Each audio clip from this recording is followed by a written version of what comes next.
I'm Carol Klein, and this is my home, Glebe Cottage. When I'm not presenting or writing about gardening, this is where I spend most of my time, and where I've been honing my horticultural skills for 40 years. Whether you've got a spacious plot, a tiny patio, or a few window boxes, there's nothing more exciting and satisfying than creating your own garden. From basic to more advanced techniques, I believe anyone can learn how to do it. Whether you're a complete novice or an experienced gardener, I want to help you develop the skills to make your garden grow. I'm ready. Are you?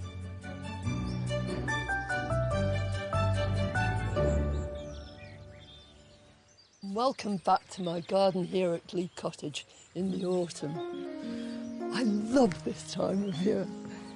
All the colours are beginning to merge together. It's almost as though somebody's taken a great big paintbrush, must have been Mother Nature, and swished it across the whole scene.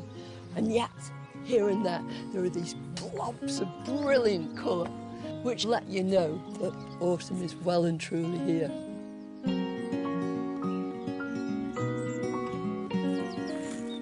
On the edge of a brick garden, the change in tree colour is heralding the new season. This is my beautiful bird cherry, Prunus padus colorata. It was the very first tree in the whole garden to come into leaf in the spring, and then to come into flower soon afterwards. And very appropriately, aptly I suppose, it's the very first tree to start losing its leaves now in the autumn. And as they fall to the path and you walk along, they start to crunch. It's just such a beautiful sight. There's something so romantic about autumn and autumn colour, and yet at the same time something very melancholy.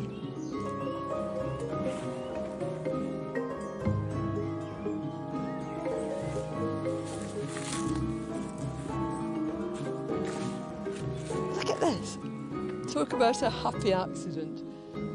The leaves from this have fallen down, and now they've settled on the leaves of this aconite. How beautiful.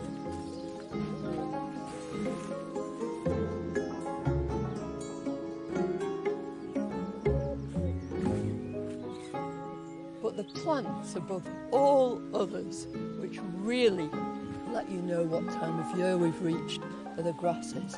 They're everywhere. Earlier in the summer, you hardly notice them at all, but now it's their time. There's so much to say about grasses, and we'll come back to them later, but first, there's a job I've been wanting to do for ages. The pigeon's serenading me again. So this is a very exciting moment, because way back in the spring, I took some basil cuttings from this beautiful orange dahlia. To take the basil cuttings, I used my sharp knife to detach healthy young shoots, making slanted cuts almost down to the tuber. Then I pushed them into a pot of compost that contained sterilised loam and loads of grit for good drainage. 5 out of 6 of them have rooted, so that's not a bad success rate. And really I should have potted them on by now. But I've been waiting for you to come back because I was so excited to see these roots. So when I ease this out of here, if you come right down the stem, you can see where I cut it. And then here, it started to make a tuber. It's great. And they're already starting to make buds. Now normally when you take cuttings, the object of the exercise is to make as many plants as you can. So you'd pull them apart, give them individual pots and grow them on like that. But I've left it quite late, so I'm not going to separate them. I'll simply pot them as they are into a big clay pot so they can grow on together. I'm going to put just a couple of crocked broken plant pots into the bottom there, and that's just to help drainage and make sure the compost doesn't fall out of the bottom of there. And then I want loads of this in here first. So this is good potting compost because they're still going to want to carry on feeding because that's going to make those plants grow big and strong. Let's try this in there. So you want the top of that pot, and it would be the base of your cutting where it just joins the compost, that you want to be on exactly the same level as the compost you're filling in with. I think that's going to be just about it. Make sure it's nice and firm, and then top it up a bit. That compost is nice and damp, but I'll be watering these regularly, and then put some grit over the surface of that. I like that sound. Not as nice as the leaves on the path, but still a bit of a crunch.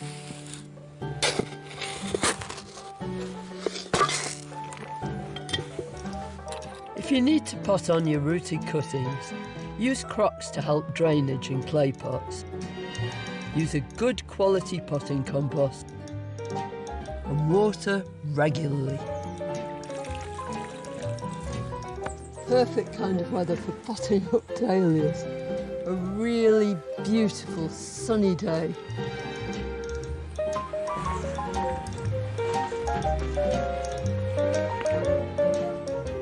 Coming up, a tuber of another kind is ready to make an appearance.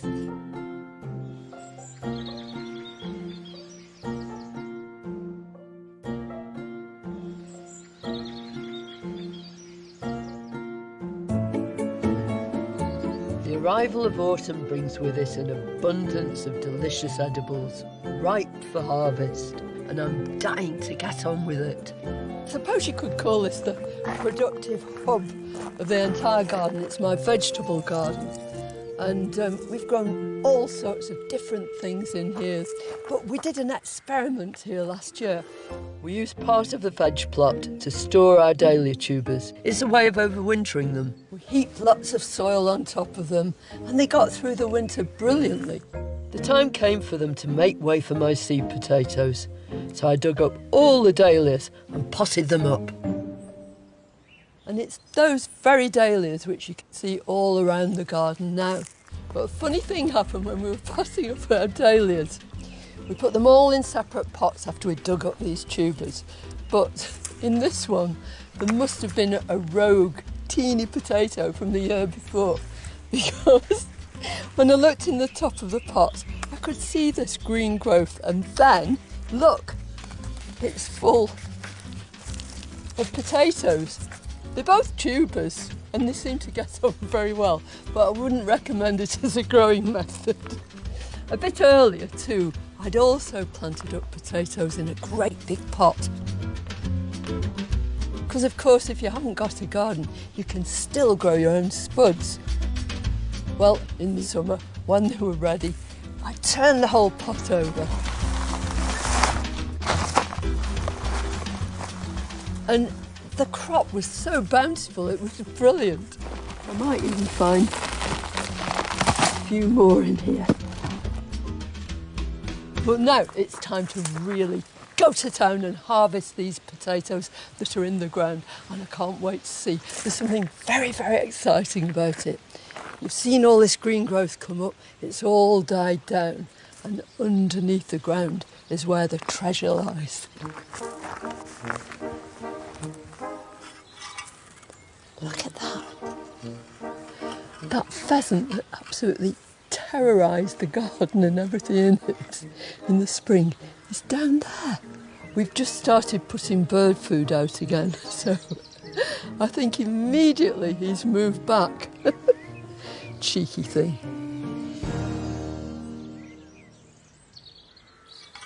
How do you tell when your potatoes are ready for harvesting? When it comes to main crop potatoes, you wait for the horns to die down.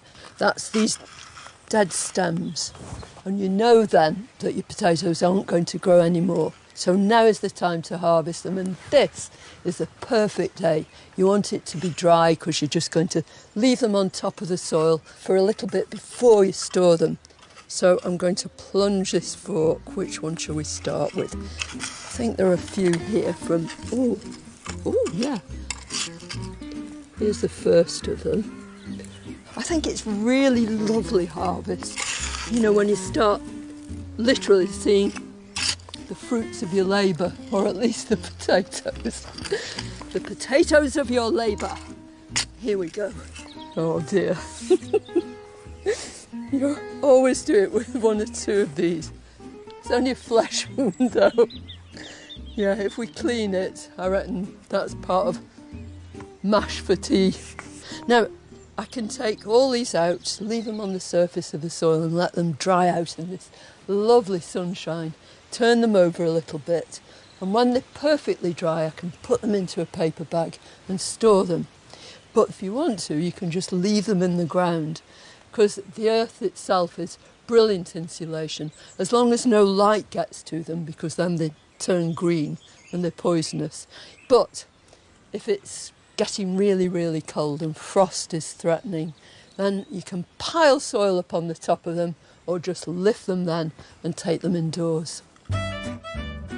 You'll know your spuds are ready for harvesting when the stems or haulms have died down. Carefully dig them up with a fork. Leave them on the surface to dry out, and always store them away from sunlight, perhaps in a thick paper bag. My spuds sorted, there's something else in need of attention.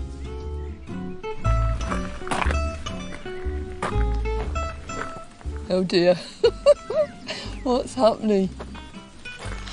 Not only has something happened to my courgette, but it's raining too. Never mind. These courgettes have been brilliant. We put these in sort of May time, and we've been cropping them since midsummer. And they're still going strong. Not quite as strong as they were, but a couple of these fruits have gone rotten at the end, and I'm going to actually cut them off. But another thing has happened to these. Although the leaves at this end are really bright green and still got that lovely marbling on them, at the back of the plants the foliage looks completely white. Very ornamental, but in actual fact it's a sign of mildew. And it's all down to sort of uneven watering conditions. And of course we've had very, very dry weather, and now we've got rain. It's an aesthetic thing. It doesn't affect the crop at all. Well, I want to take some of these leaves off because I really think it's going to help those fruit ripen. And of course, the autumn's progressing. There's less and less daylight. I can come right down to the main stem. Use sharp secateurs. That's it. I think I'm really going to go to town on this plant because it's also exposing the growing tip of the plant, and you can see down here all these new baby courgettes just coming along brilliantly. Timber. One more here. See, it's even affected the stalk on this one, but it hasn't affected the fruit.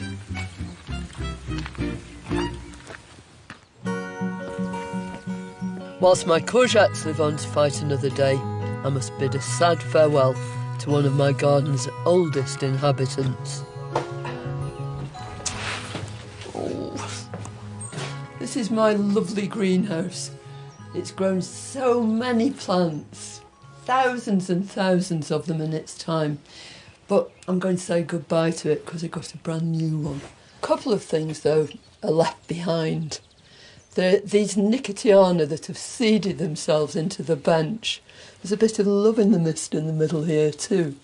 And I'm definitely going to leave these. I can't possibly take this down until I've saved some seed from them. This is Nicotiana Langsdorffii with these long lime green bells.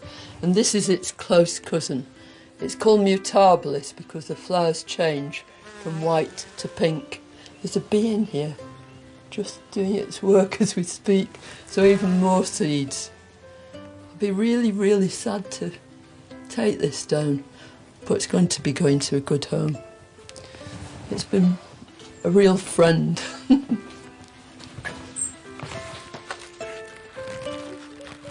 But I can't deny there's consolation in a younger model. Come on, come and have a look. Nice in here, isn't it? I think it's lovely, and having this new greenhouse gives me an opportunity to bring a few things across from the old greenhouse. The tomatoes have been so prolific. We've had absolutely pans and pans of them, but not only them, we've got peppers, we've got aubergines, loads of them. Really brilliant harvest. Aren't they lovely, these great big ones? They're just so gorgeous. But these little sun gold, oh, make the perfect snack. It's delicious.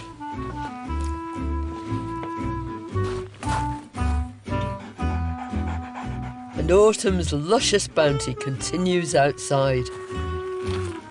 Well, these strange-looking containers are actually cattle troughs. And they are perfect, especially for things that love sunshine. So the very first crop we've grown in here are squashes and pumpkins. So these are just about ready to harvest. We sowed the seed for these on its side, because you do that with all cucurbit seed, it stops it from rotting, way back, probably April or so, and they'd already made good plants by the end of May. And we sowed two varieties. This is one called Uchiki Kuri, it's a Japanese squash. So squashes belong to the same family as the courgettes, as pumpkins, gourds. They're all cucurbits and cucumbers too, although I wouldn't grow my cucumbers out here. So look at this gorgeous crown prince. It's a very beautiful thing as well as being delicious. You can see that it's made all this extension growth. In fact, it's been lolling around in this chair for ages. And what I want to do is take some of that off, because the plant is still going to expend loads of energy into trying to make those shoots longer and longer. And I don't want it to do that. I want it to concentrate on ripening this fruit. All you've got to do is be very, very careful that you cut the right stems. So I think this is where this plant's coming from. So if I cut back here, so I think that's most of that. No. That cut enough.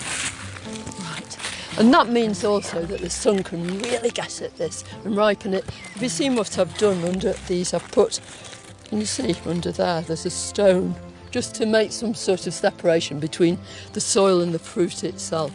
It's especially if the soil is very damp or slugs are a real problem, it helps with that.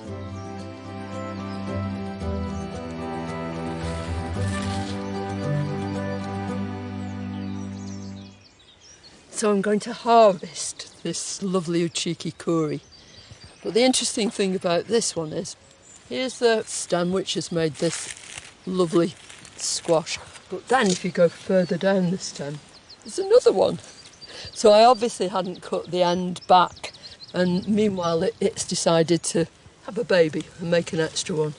So I think we'll have to harvest them both, because I will have cut the stem there. And what you do when you're harvesting any squash or pumpkins, don't cut this supporting stem that goes directly into the fruit, because if you do, it can rot during the winter and go right back into the inside of the fruit. So I'm going to separate it first of all from the plant. Oh! And now I've got that stem, and I'm going to make a little sort of T-junction here. There and there. And that means that I can come along here, because this is totally detached now. There, cut, here. So, do a bit of weightlifting, I think. It's so gorgeous and it's so autumnal. To harvest pumpkins and squash, don't cut the supporting stem. Instead, create a T-bar shape to prevent rot.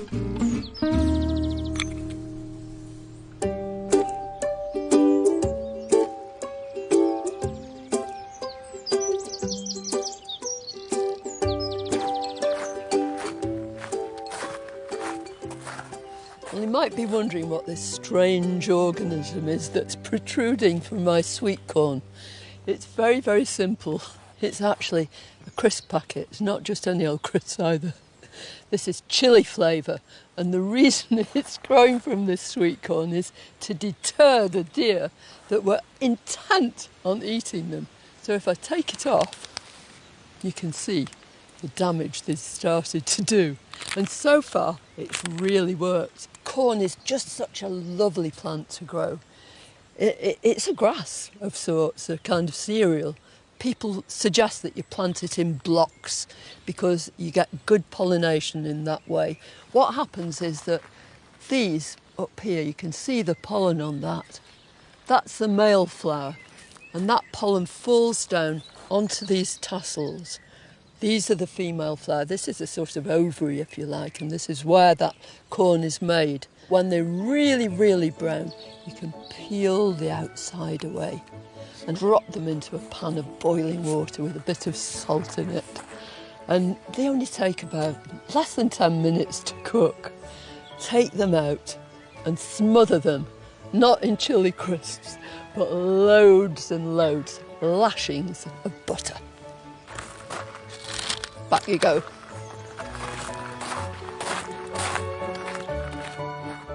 These gorgeous edibles aren't the only thing to shine this season. Next, it's grass in all its autumnal glory.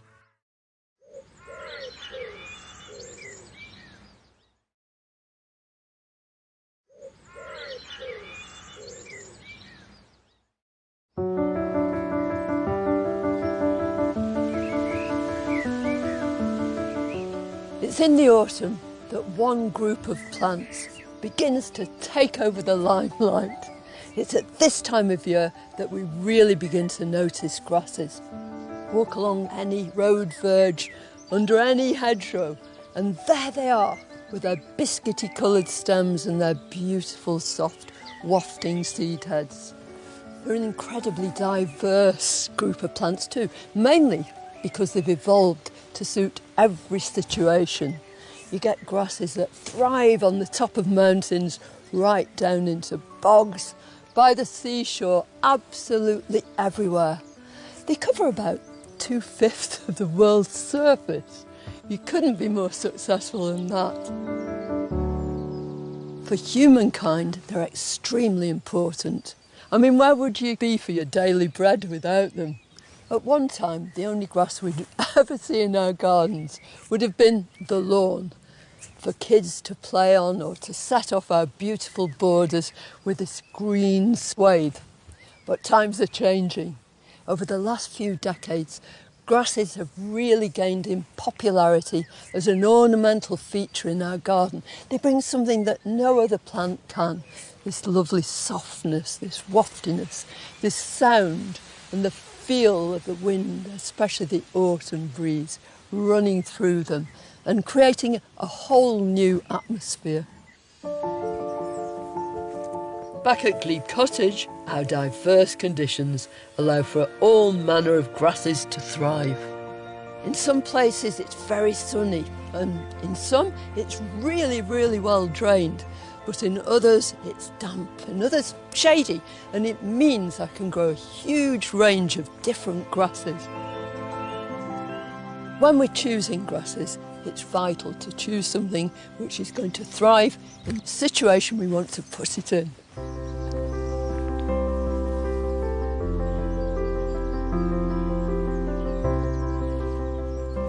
And we seem to have got it right when we planted these.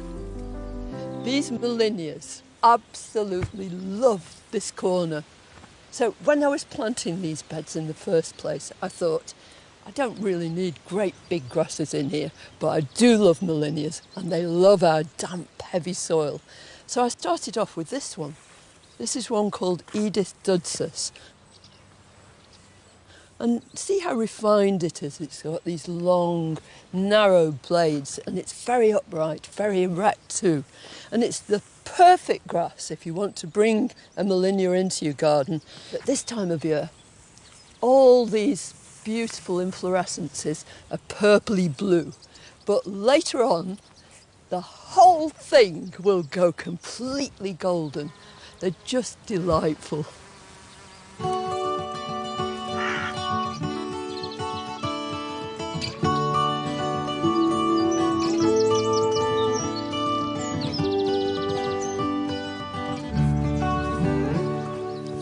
This grass positively twinkles, doesn't it?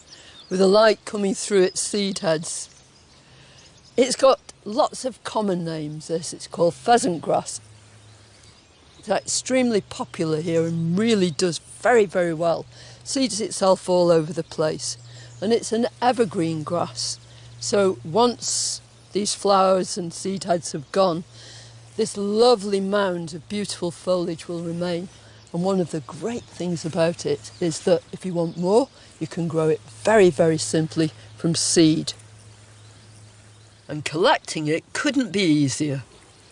It's really straightforward. Each of these seed heads, although you can hardly see it at this stage, contains a whole lot of seed. So all you do is run your finger and thumb right along one of these. And you can actually feel it falling off into your hand. Bring with you an envelope, a paper bag, whatever it is, and just drop that seed into the bag. I want some more. It's not going to spoil the grass at all, but it is going to give me loads of new plants.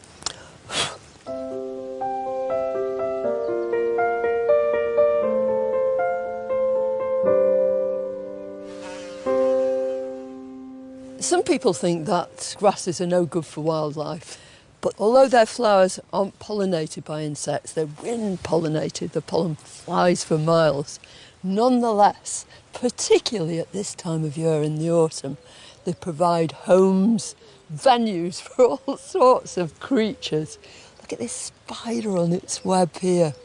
It's going to eat round this bit of leaf that's fallen on the top of it so it falls through, and then it'll re-sow it and put it back together. And it's time for me to sow my grass seed. So all I've got is just regular seed compost in a half seed tray, because I think these are the best things. You don't get too many seedlings then if you use a full-size tray, but you can use a pot, anything at all. Winnowing is something you associate with people who have been reaping corn, separating the grain from the chaff. But you have to do it with your seeds as well. You have to make sure that they're as clean as can be. So if I tip this out, I've got loads of seed, but I've also got some dross, some debris. So that's from that seed head. But the seed is heavier than all that stuff it was sort of wrapped up in. So all you do is just blow it away, and you're left with the seed, lots and lots of it, and then you can sow it. A pinch at a time, just slightly above the surface of the compost, around the edge, and then into the middle. We want these all to grow up and have a bit of space to develop before they get pricked out and potted separately. And that's it really. So some grit on the top, both to hold the seed in place and just try and put any weeds off. She's seen it all before, haven't you? But it's very nice to have your company. And then just cover the whole surface of the compost with grit. So easy, so straightforward. And those will germinate very, very rapidly within a few weeks or so. If you want to give it a go, blow the dross away from your seed, then sow it on the surface of seed compost, and make sure you give each seed plenty of space to flourish. And here are some I prepared earlier. I think Gardeners'World has to be my favourite, but this is a close second, this Nasala tenuissima. And I'm really looking forward to putting these little plants in that we've grown from seed. Eventually they'll waft, just like this.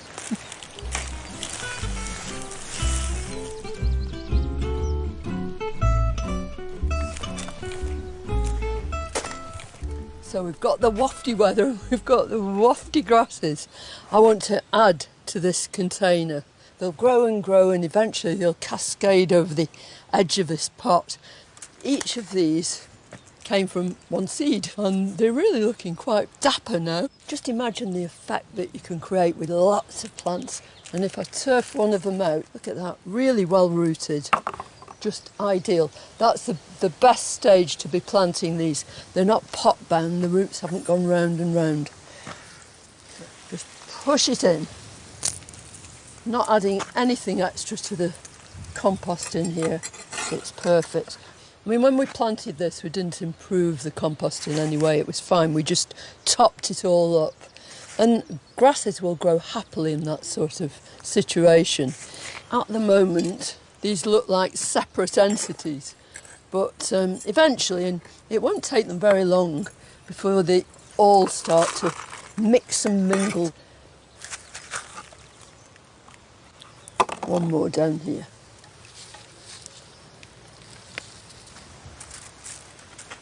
I think that looks really quite nice, and it'll look even better in a few weeks.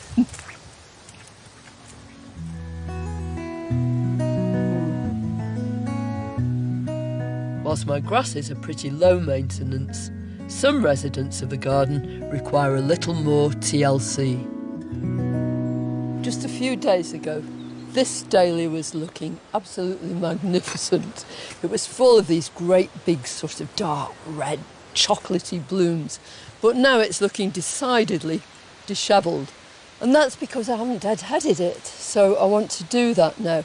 Really vitally important, especially with something like this, where each bloom sort of makes a statement, to take these down, right down to the next little side shoot where you can see that coming out, and where there's a bud, another bud here on the top of that one. So in a case like that, you'll come right down that stem until you bump into that bud and then snip it off. And always use sharp secateurs or really good scissors. But how do you tell the difference between a spent flower and a bud? It's really quite straightforward. So here's a really good example of a bud that's just about to open. You can almost see the colour of the petals here. It's round, it's positively spherical, and it's fat. And it's quite sort of dry. On the other hand, you can really see it's not just the fact that it's got a few dead petals there, but if you push it, it's really squidgy. And that's because all those leftover petals inside are just on their way out. So I want to take that one off. The whole object of the exercise is to remove these unsightly heads and just make absolutely sure that every one of these buds which are just coming through get an opportunity to be just as good as the ones that were here last week. I apologise for my secateurs. They're quite squeaky, but they are very sharp. When individual dahlia flowers are on their way out, find the squidgy spent buds and cut the stems where another bud is emerging. And always use sharp secateurs. Autumn can bring with it a lot of goodbyes, but sometimes you get a lovely hello. Isn't this just magnificent? A couple of months ago you could hardly see anything at all. And then gradually these shoots came up. But once they get going, then they absolutely zoom. And this is a hedychium. It's a hedychium called Tara. And the common name for them is ginger lily, because they're very closely related to the ginger, the root ginger that we use in our cooking. In fact, you can actually grow those roots, put them into a pot, and you'll get a plant not as magnificent as this, but one with these glorious leaves. But with this one, it's the flower, isn't it, that really, turns you on. They're all just waiting to open. But this was the first.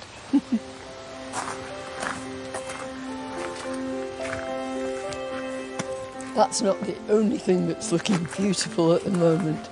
Just look at this lovely grass. This is Miscanthus sinensis and it's called flamingo, that's its variety. And it has these soft pinky plumes. It's very, very graceful grass, I think. Quite fine blades too. So the whole effect is quite shimmery when it's all in flower like this. This Miscanthus is at the height of its beauty during the autumn. But when it changes and these stems become straw-coloured and these flower heads, the old inflorescences, actually become very fluffy and soft. Don't chop it down because it's just as beautiful then and it will continue right the way through the winter. Grasses are so diverse. I don't know how any garden could be without them. Next, how to use grasses to bring different textures to your seasonal displays.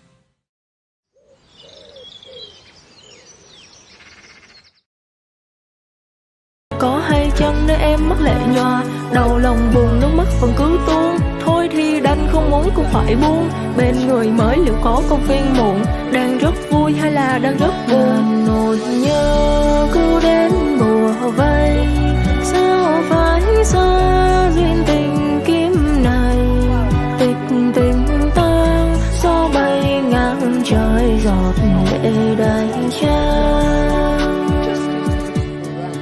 Tình đơn phương vẫn thường mộng mơ, mơ thấy sao duyên tình chúng mình gần nhau thôi. Cớ sao ông trời đẩy lòng rẽ đôi.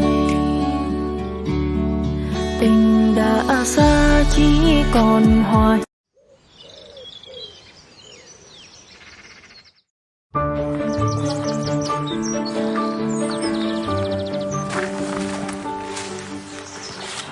Everywhere you look, there are signs of the changing season. I mean, this lovely Cercidiphyllum here, its leaves are golden already. You can see through the branches too. And what you can't see is what I can smell. I can detect this gorgeous aroma. It's positively delicious. It sort of smells of burnt sugar and it's everywhere in the air. And this lovely cornice that was filled with these big white bracts with tiny flowers in the middle. All those bracts have gone, and in their place are these beautiful berries. Green at first, but now actually turning red. Autumn's well and truly here.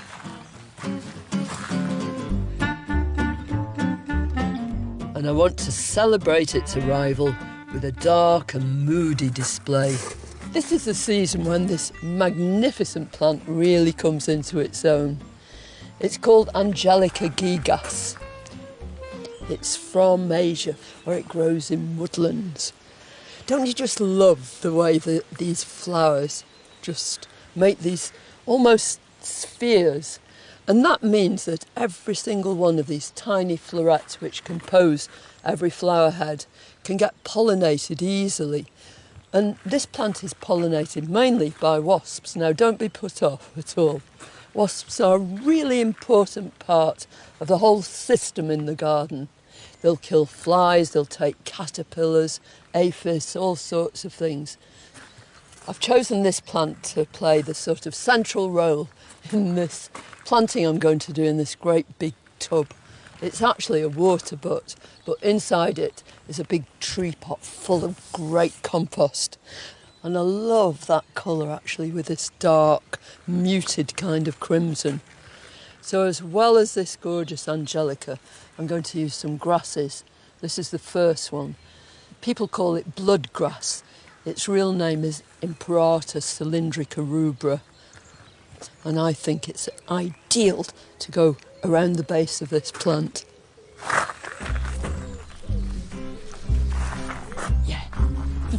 Grasses are great for adding different textures to a display.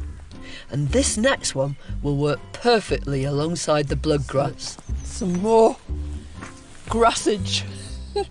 This is east meets west. This is a lovely North American grass.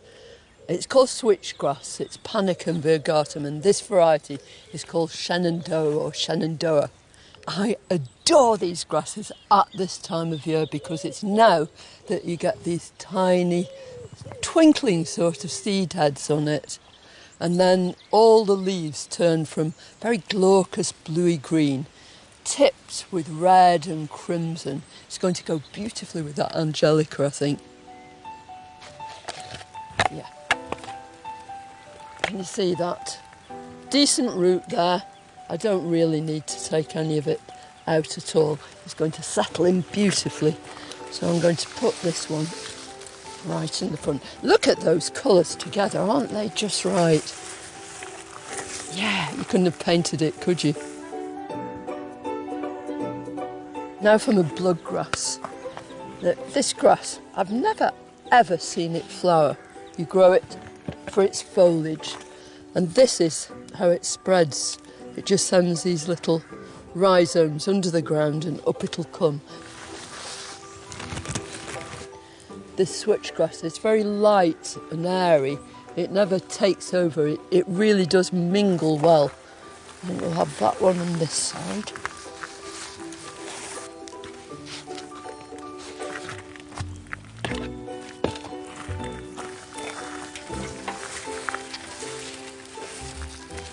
So another imperator in that side, and then another of these lovely switchgrasses. Now I'm grasping it around the base of the stems. I won't do it any harm at all, and it means I can ensure when I put it in here that it's at exactly the right level. Whether you're planting in a pot or into the ground, you always try and ensure that the compost at the top of the pot is level with the ground around it, or in this case, the rest of the compost. The colour here is very restricted, so when you're standing at the lower level, you'll look through this, you'll see these gorgeous glowing rudbeckias, and then the cotinus, which picks up the colour in here too. It really is a lovely autumn pot.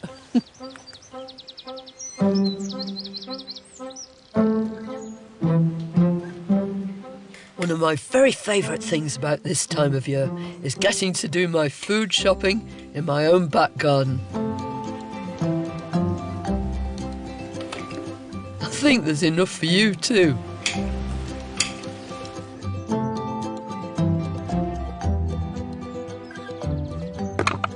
It's pretty heavy and a bit of autumn sunshine. It's beautiful. So welcome to my harvest festival.